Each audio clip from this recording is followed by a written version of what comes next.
अस्सलाम वालेकुम दोस्तों, मैं हूं आपकी शेफ़ ज़रीन फ़ातिमा। आज मैं आपके साथ शेयर कर रही हूं बूंदी की रेसिपी कि किस तरह इजीली हम घर में बूंदी तैयार कर सकते हैं। बिल्कुल परफेक्ट तरीके से घर में किस तरह बूंदी तैयार हो सकती है और कुछ टिप्स एंड ट्रिक्स भी आपको बताऊंगी, तो आप इसको भी फॉलो कीजिएगा तो बहुत अच्छी बूंदी बनेगी आपकी।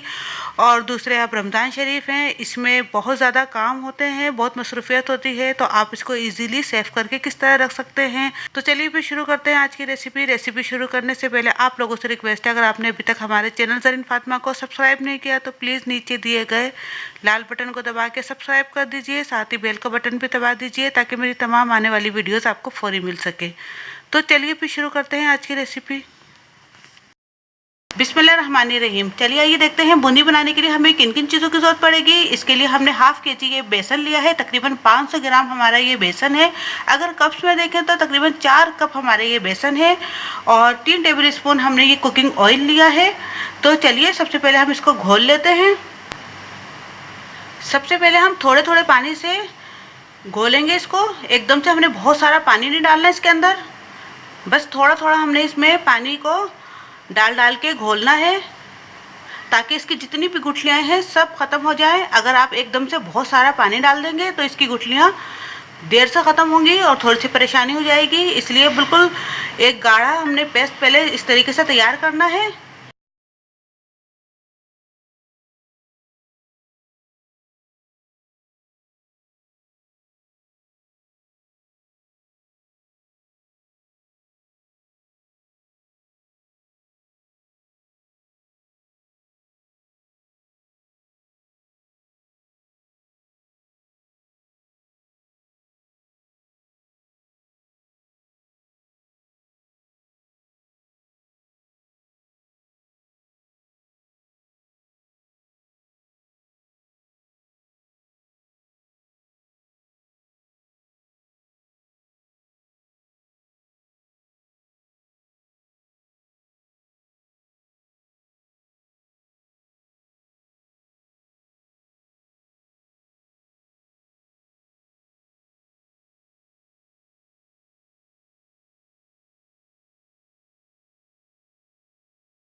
अभी देखिए बहुत अच्छी तरीके से बेसन घुल चुका है। अब इसके अंदर हम ये ऑयल ऐड कर रहे हैं।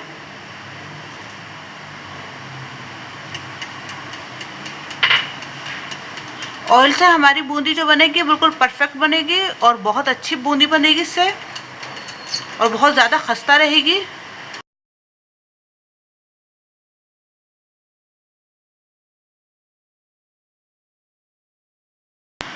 अब ये देखिए बहुत अच्छी तरीके से ये घुल चुका है। मैं आपको दिखा दूं कि किस तरीके से इसकी कंसिस्टेंसी होनी चाहिए। ये बिल्कुल एक लाइन में इसी तरीके से गिरना चाहिए। और एक बात का आप बहुत ख्याल रखिएगा कि इसको बहुत अच्छी तरीके से फेंटा हुआ होगा, तो तभी हमारी बूंदी बहुत अच्छी बनेगी। इसको तकरीबन 10 मिनट लगे हैं, मैंने बहुत अच्छी तरीके से इसको फेंटा है और आपको ने देख लिया किस तरह एक लाइन में गिर रहा है। बस इसी तरीके से परफेक्ट इसकी कंसिस्टेंसी होगी तो बूंदी हमारी बहुत परफेक्ट बनेगी। और इसी तरीके से बहुत अच्छा आपने भी इसको फेंटना है, जितना फेंटा हुआ अच्छा होगा उतना ही हमारी बूंदी बहुत अच्छी बनेगी। इसको घोलने में तकरीबन 3 कप हमारा ये पानी लगा है। 4 कप हमने बेसन लिया था, 3 कप इसमें पानी गया है। तो चलिए फिर इसको बनाना शुरू करते हैं। अभी देखिए ऑयल को हमने बहुत अच्छी तरीके से गर्म कर लिया है। आप इस बात का बहुत ज़्यादा ख्याल रखिएगा कि जब बूंदी डालने से पहले ऑयल बहुत अच्छे से गर्म होना चाहिए। ठंडे ऑयल में आप बिल्कुल भी मत डालिएगा वरना बूंदी फूलेगी नहीं। इसलिए ऑयल को हमने बहुत अच्छे से गर्म कर लिया है। इसको हम चेक भी कर लेते हैं।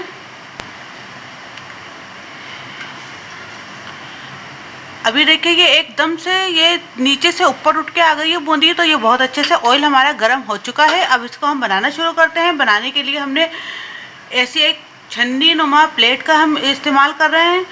अगर आपके पास ये ना हो तो आप ऐसे चमचे का भी यूज़ कर सकते हैं।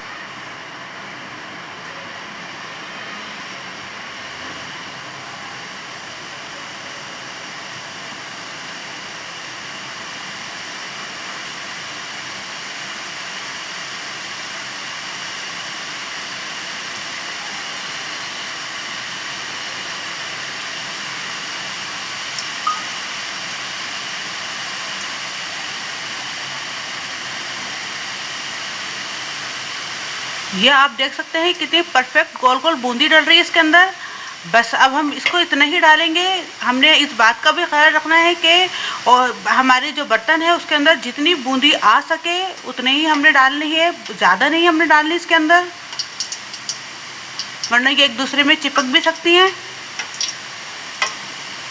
और ये बहुत जल्दी पक जाती हैं।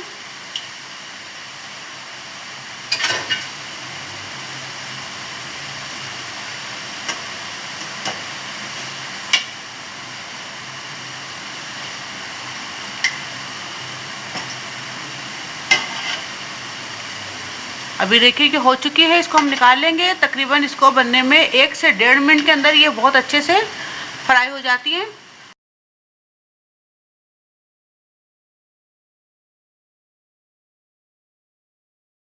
अब ये देखिए ये तैयार है। अब हम इसी तरीके से बाकी की बूंदियां भी बना लेते हैं।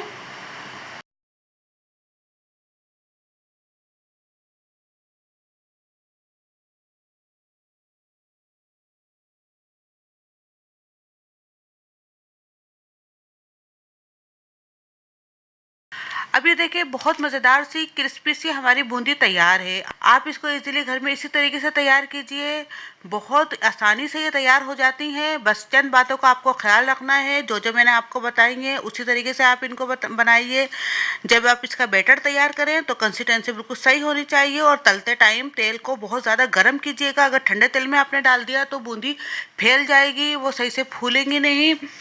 और दूसरे ये कि कढ़ाई में जब आप बूंदी को डालें तो बिल्कुल इतना डालिएगा आप बूंदी कि जितनी कि आसानी से आ जाए। अगर आपने ज़्यादा डाल दी तो वो एक दूसरे में चिपक सकती हैं। और जब बूंदी ठंडी हो जाए तो आप किसी एयर टाइट जार के अंदर या किसी शॉपर में इसको सेव करके आसानी से 6 महीने तक यूज़ कर सकते हैं, बिल्कुल ख़राब नहीं होगी।